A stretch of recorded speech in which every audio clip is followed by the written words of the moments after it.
The camera's rolling. Should we start? Yeah, let's do it. Yeah, Let's do it. excellent.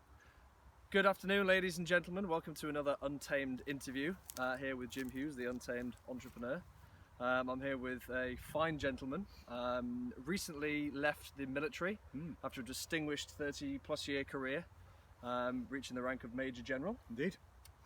Recently launched his own consulting business, currently serving in the defence and securities arena, you say, but looking to branch out further into the organisational leadership frontier, I suppose. Would that be an accurate description? Absolutely accurate, yeah. And his name is Neil Marshall. So, Neil, thank you for joining me. Jim, great, and welcome to Wiltshire. Yes, thank you. This is actually his home. You can't quite see his house, it's out of shot, but we're near Salisbury. Is this the Salisbury Plain, or are we just near? Oh, yeah, Groveley Wood, Salisbury Plain, that sort of age. Okay. But it's lovely anyway, and the sun's just come out just in time for this video anyway. So we've actually just been rambling along for about, well, rambling speaking and rambling walking actually, so to speak. For the last 5 miles. Have we? Excellent. Yeah. I've got my iPhone, so I've got the pace counts, the steps, and yeah, we've just been discussing his viewpoints around the whole transition from being in the military to being in Civvy Street, so to speak, and going into the world of entrepreneurship, and some illuminating insights from you actually, which is interesting. Looking at it from a different angle to lots of the other people I often talk to, and there's really insightful comments. So do you want to give me a quick rundown, as we discussed before, and tell the guys, both people listening to this video, you know, you were in the military, and you, when you decided you were in the process of leaving, you kind of came up with a bit of a strategy. You had some key points that you wanted to focus on. Yeah. Do you want to run through that? Yeah, no, well, so I fully appreciate that my circumstances are probably very different to most of the folks that you deal with. But I sort of came out of the army after a 30-year career, but I'm 52 now. I could have gone on to age 55, but I made a decision to leave 3 or 4 years early, and the decision was very much based upon of me taking control. And I think I just needed to get into the right headspace where I decided that I wasn't going to wait for a decision to be taken that could have had me serving through to my normal end of contract, and I decided to leave, and I took ownership of the decision. And I left after having spent a year in a fantastic job out in Tampa, Florida at US Central Command. But I could have gone on for another year in that job, but I made a decision to go. And it was absolutely the right decision at the right time. So it was, as one of my themes is, about making a decision on your own terms, and not feeling you're being forced into a position. So that was the sort of the liberating decision that I made. And because we'd already bought our home here in Wiltshire, I wanted to base myself from here and work predominantly hubbed from this part of the world. So how important was that step for you to take, where you said, I'm going to leave on my own terms, I'm not going to wait to the end of the contract, I'm not going to wait till they kick me out, till they leave me out the door?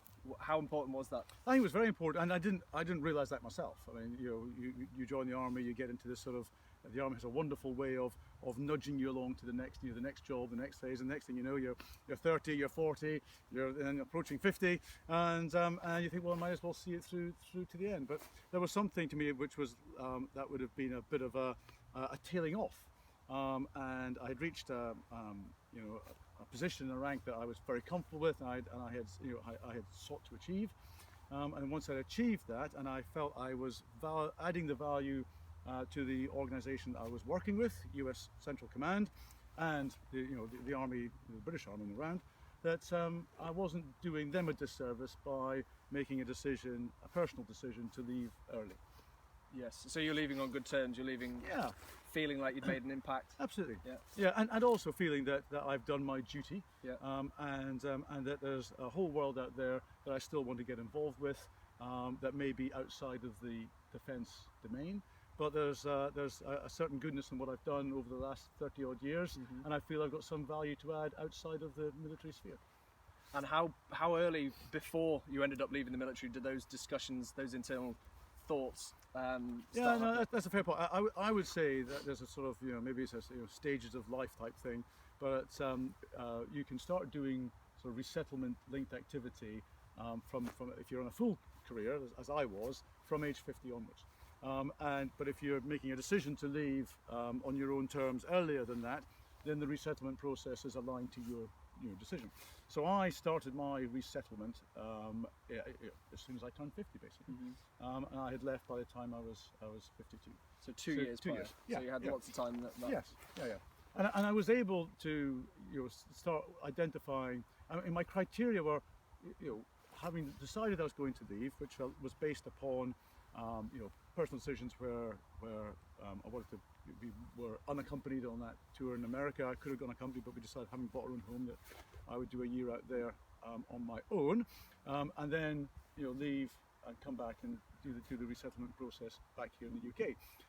And by making those decisions quite early on, it got me into a proper place where I could plan properly. I'd already done one of the sort of the key resettlement courses, the Manchester Business School course. So I'd got myself into that space. I'd started developing my CV, and I started thinking about how I'd want to take forward my own portfolio career, because I was pretty convinced I wanted to be self-employed, and to build upon what I regarded as my 2 favourite jobs in the army, outside of commanding units and soldiers. And those 2 favourite jobs were when I was a platoon commander at Sandhurst back in the early 90s, and then towards more recently when I was the director of the Higher Command and Staff course at the UK's Defence Academy at Shrivenham. And they were very people-focused jobs where I could see the influence and the value that I was adding having a direct effect upon the learning and the development of those emerging leaders. And that to me was a hugely motivating, stimulating and rewarding aspect of my military career. And I wanted to make sure that I took that and applied it into whatever I was going to do, not really knowing what that was going to be. And would it be fair to say that that was your thing, but that's not everybody's thing? Some people are detail orientated, some people are process driven, some people have their own, everyone's got their own angle. So it's important to understand what that is and learn that you can apply those things in the civilian life, into entrepreneurship, into self-employment. And I think what you could identify is part of this is about knowing what motivates you, and what makes you tick, and how you come across to others as well. So I used to always enjoy seeing my subordinates, if you call them that in the military, the junior officers, the non-commissioned officers, who really would seize the initiative, thrive and succeed. And I would apply extra effort and attention to them, because they were the ones who had the get up and go, and were the ones who I could see had the maximum potential themselves and the maximum benefit to the organisation. And so there's an area where it's a win-win. The individual wins, the mentor wins, and the organisation wins. So actually it's a win-win-win. So to kind of recap then, you decided you wanted to, when you decided you wanted to leave, you said, right, I'm going to leave on my own terms. Yes. Number one. Yeah. Then you started putting a plan in place based on your specific situation. So you've got your own, captain who's leaving has got their own, do I want to commit to major or do I want to leave, right? What are my circumstances? Right.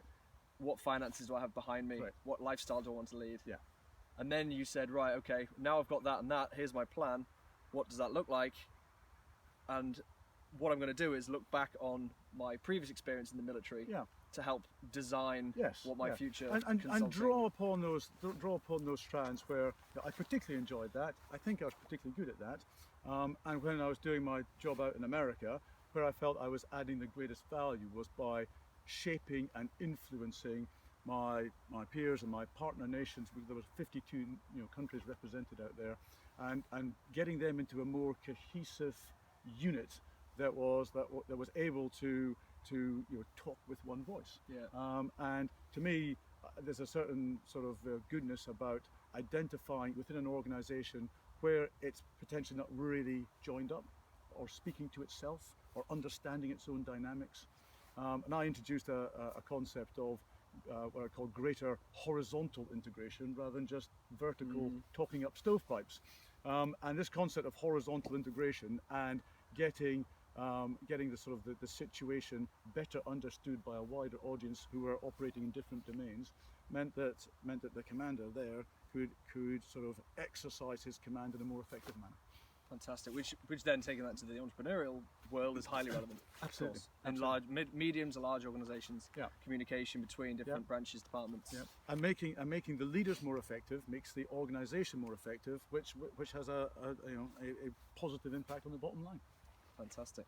And how important would you say the utilising the resources that you have at your disposal when you're thinking, right, okay, what does my transition journey look like? Yeah. What's out there and how do I utilise them? And the mindset behind that. Yeah. Well, I think the first thing is in a good military manner, resettlement is not something that's done to you, it's something that you do. It's something you undertake. Yeah. So you've got to take control. You've got to seize the initiative. You've got to be prepared for making the odd bad call.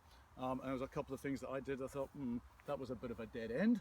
I thought I was going to go down that particular route, but it was a dead end. My fault, no one else's fault. So take accountability. Absolutely. Yeah. And then say to yourself, well, actually, this one seems like it's quite a good. For example, I did the self-employment awareness workshop. And I remember sitting down, it was an all ranks sort of syndicate discussion, and I was chatting with a petty officer of the Navy, a lady who was going off to build her own cake business. So we started talking about how to, we were designing a cake business, and it was great because we were talking about all the opportunities and the threats associated with that, and it was completely relevant to what I was seeking to achieve. So nothing should be sort of beneath you, or you think, well, I shouldn't engage on that, or I'm going to wait until someone tells me what to do. Identify what's out there, take a punt on certain things, and then say, well, that was 60% good. Well, 60% good is plenty. And what was that 60%? So do it consciously. Yes, absolutely. Why didn't it work? And if it did work, what did it work? Why did it work? So I can then replicate that. Absolutely, yeah. And also take advice. Yeah. And people will say to you, and I was privileged enough to do some courses earlier in my career where I had the opportunity for some coaching and mentoring. And that to me was something, I still keep the folder, which shows my sort of personality traits and all the rest of them, some of which are probably coming out here. And then identifying what were supposedly my world-beating strengths, and maximising those to further my own sort of personal satisfaction as well as professional satisfaction. And I believe that by having that sort of positive attitude, taking control, and having a plan, and having an open mind, but letting others sort of influence you as well, I think is a good start point. But it's absolutely a journey. So who knows where it takes us? Absolutely, that's fantastic. Thank you very much for that. That's a pleasure. Ladies and gentlemen, Neil Marshall, Major General, recently left the army. Major General Neil Marshall. We are going to now design a cake business whilst eating tagliatelle and garlic bread. That's where we're going. Yeah, maybe via the pub for a quick half pint beforehand. That's a better plan. Okie dokie.